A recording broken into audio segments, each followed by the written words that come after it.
Good evening. The State Corrections Department is going ahead with its plan to move the Albuquerque Probation and Parole Office into a large downtown building. Corrections has made a major concession to opponents of that move, but they are still trying to block it. News 13's Cole Miller is live downtown. Cole? Dick, probation and parole officials say they are willing to keep sex offenders away from here, but opponents say that's still not enough to keep this area safe. The Plaza Maya building near First and Lomas sits empty, although that could soon change with the state moving forward to make the building Albuquerque's new probation and parole office. This whole corridor down here was supposed to be cultural, youth, arts, entertainment, theater, and all that, and then you take a 63,000 square foot building and you throw it into a state office that deals with people that have lots of different issues. Andy Brahman runs Warehouse 508, a youth center just 1 block away.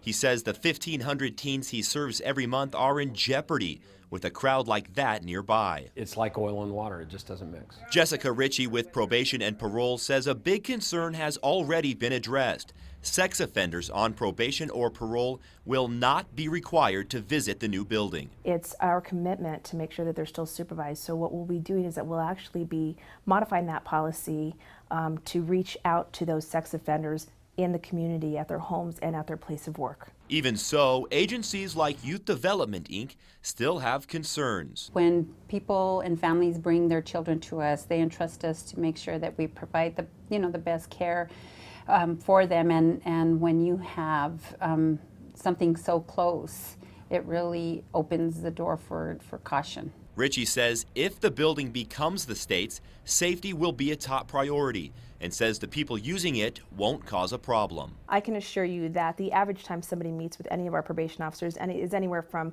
10 to 20 minutes, and they're in and out. Believe me, they don't want to stay there any longer than they actually have to.